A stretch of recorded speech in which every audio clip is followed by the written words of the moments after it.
Et nous recevons ce soir une des signataires de cet appel. Bonsoir, Louisa Hanoun. Bonsoir. Vous êtes secrétaire général du Parti des Travailleurs. Avant de parler de l'actualité politique nationale, on va évidemment revenir sur ces attentats qui ont frappé Paris avec un bilan effarant, près de 130 morts. Quelle serait la réaction du PT puisqu'il n'y en a pas encore eu? Je pensais que j'étais invité en ma qualité de signataire de la demande d'audience au président de la République. Donc je voudrais, dans ce cadre, préciser que les signataires n'ont pas une position commune sur les questions d'actualité politique nationale ou internationale et que je ne parlerai en tant que signataire de la lettre au président de la République que de la démarche. Ceci étant dit. Nous avons la chance d'avoir une femme politique sur notre plateau. Nous ne pouvons pas passer devant cette actualité. Oui, bien sûr, bien sûr. Et je pense que les co-signataires de l'appel partageront ce que je vais dire, à savoir que aucune Algérienne, aucun Algérien ne peut ne pas condamner cette barbarie terroriste à Paris, mais aussi à Beyrouth, et en Irak, et en Syrie, et partout ailleurs.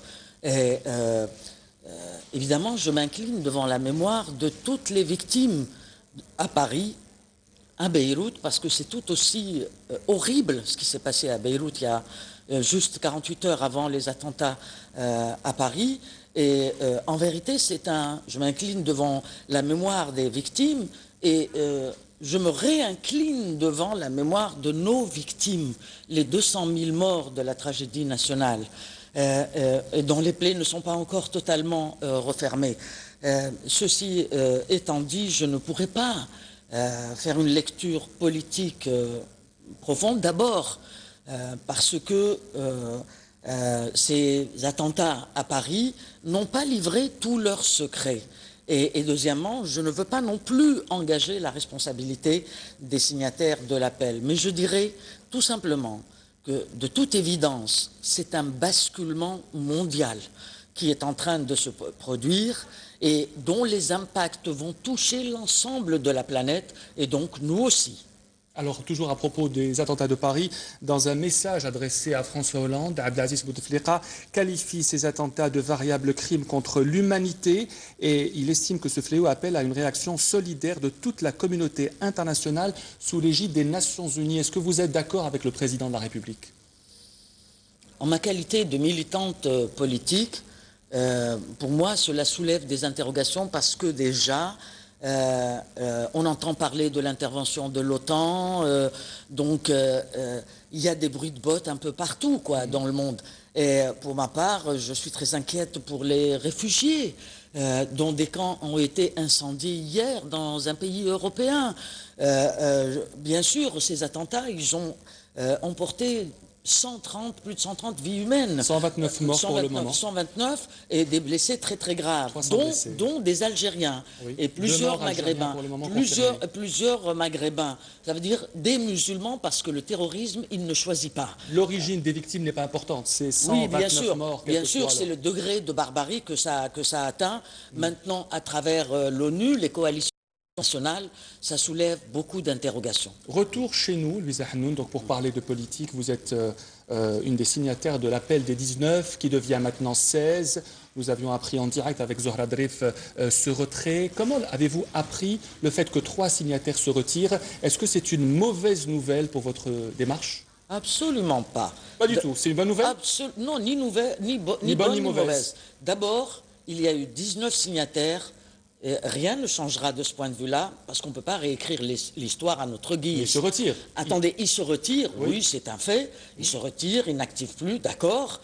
Je voudrais quand même préciser que nous sommes Algériens, nous connaissons notre pays, et j'allais dire, nous connaissons ce qui se trame aussi au niveau de ce que j'appelle les cercles occultes, le pouvoir occulte. Nous savons quel type de pression peuvent s'exercer, et elles s'exercent sur beaucoup de signataires. D'accord? Vous savez, les 22 qui ont décidé le déclenchement de la lutte armée pour l'indépendance de l'Algérie, ils n'ont pas tous suivi. Ils étaient 22, ils resteront 22. ou 21+1.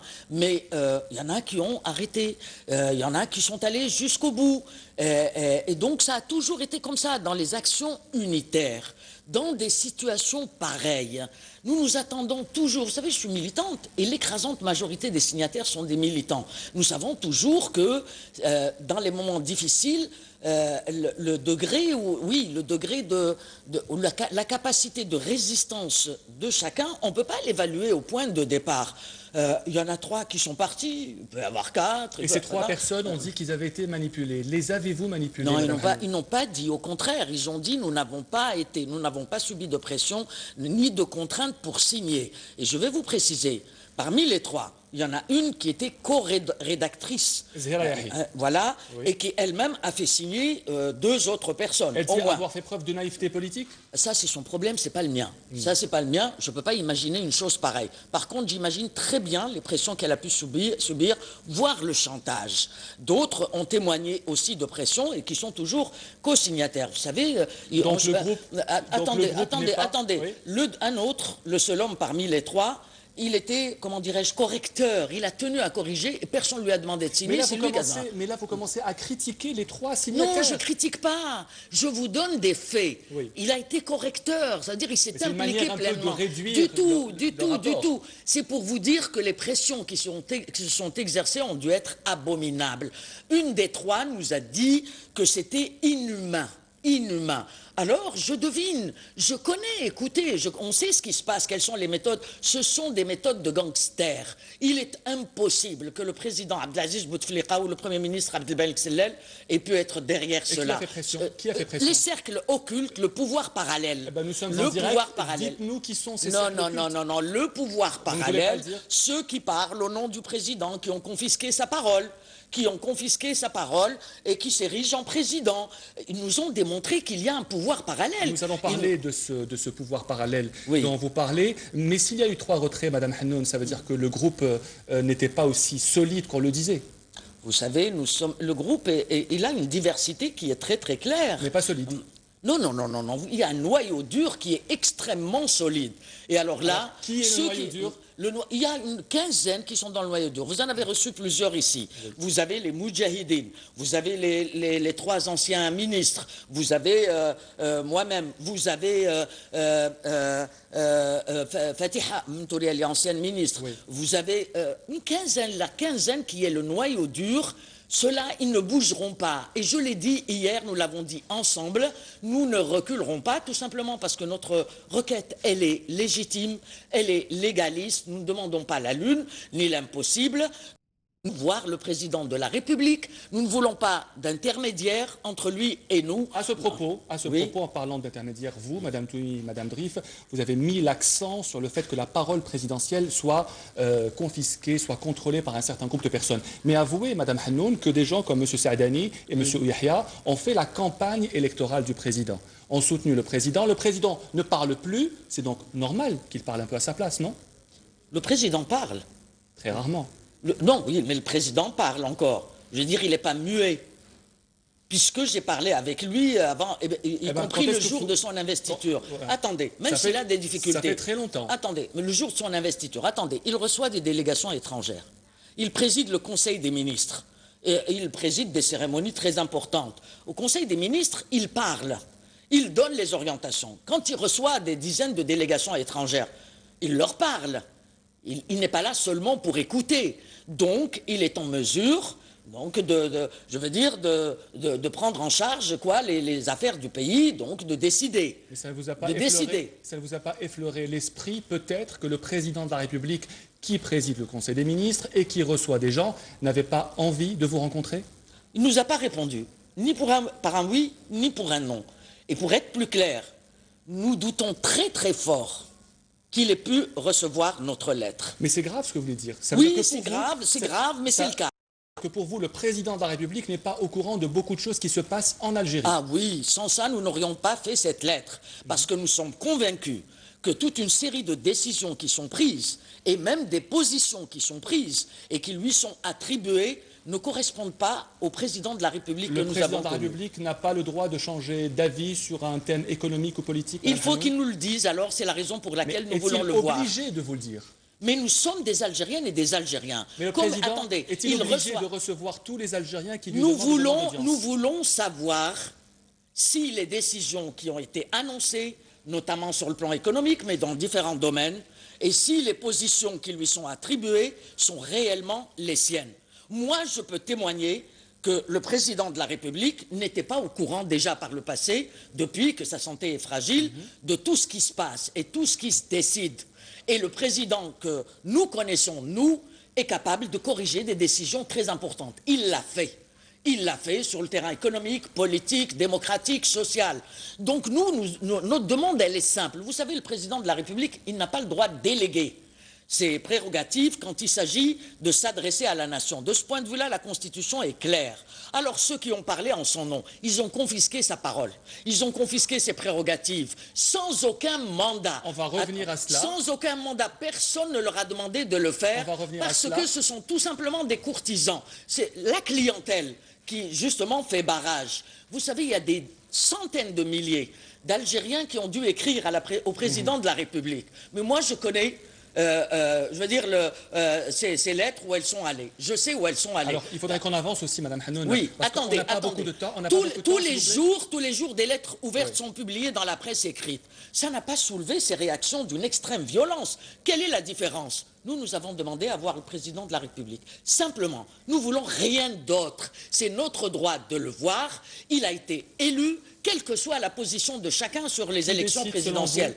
Et c'est lui qui est responsable et qui est comptable devant le peuple du présent et de l'avenir de la nation. Alors nous sommes en droit, en tant que citoyennes et citoyens.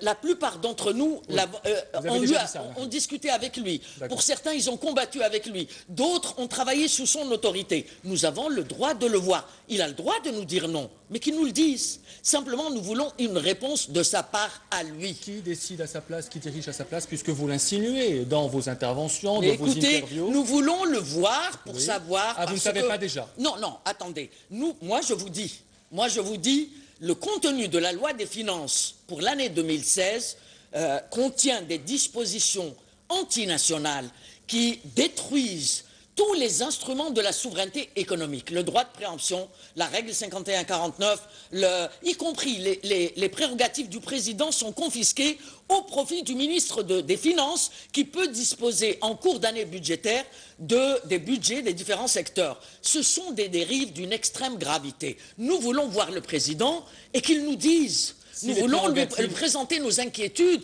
lui donner des situations concrètes pour voir est-ce qu'il est au courant, est-ce qu'il a décidé, si ce n'est pas le cas, qu'on le mette au courant et qu'on lui demande d'intervenir pour stopper cette dérive mortelle pour notre pays. Je reviens à ce que j'avais dit tout à l'heure pour M. Ahmadou Yahya et Ammar Saadani. Ils ont fait la campagne du président, puisqu'il n'a pas pu la faire en avril 2014. N'ont-ils pas le droit de parler en son nom, puisqu'ils ont été porte-parole pendant cette campagne électorale? Non, la Constitution l'interdit. Ils ne sont pas habilités à s'adresser à la nation ou à répondre en son nom. Et moi, je vous le dis, nous, les signataires de la lettre des 19, parce que pour l'histoire, elle ne changera jamais. Elle ne changera jamais, ça restera la lettre des 19, comme celle des 22 ou autre.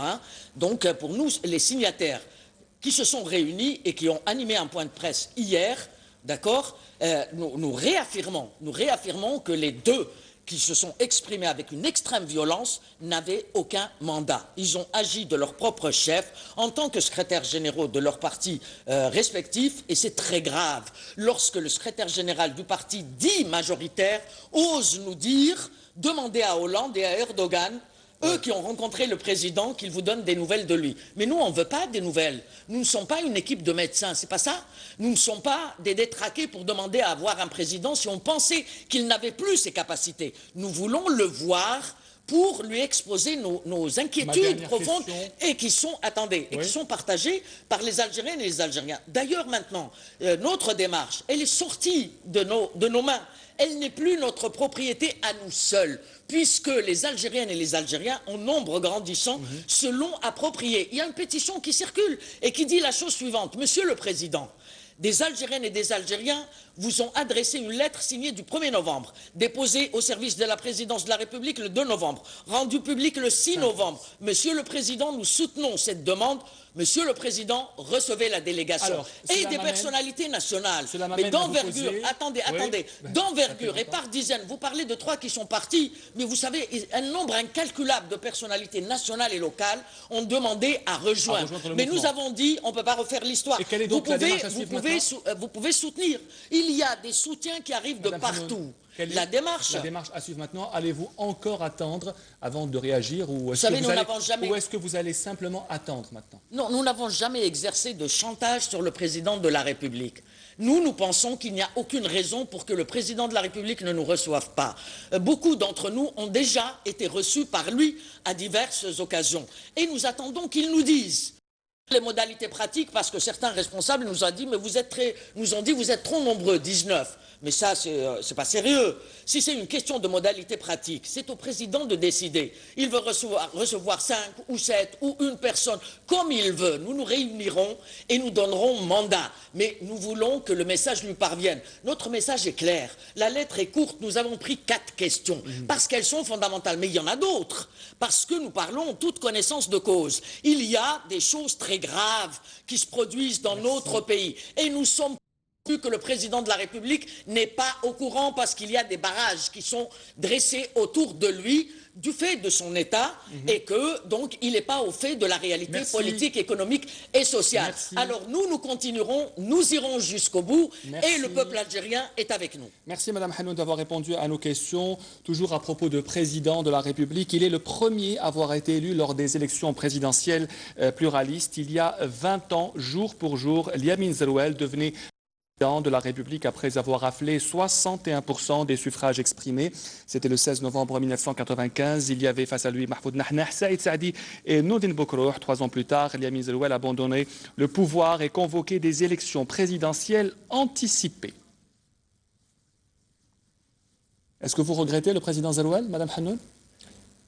C'est toujours un grand homme. Il a toujours été fidèle à sa démarche, n'est-ce pas? Mais un homme de caractère.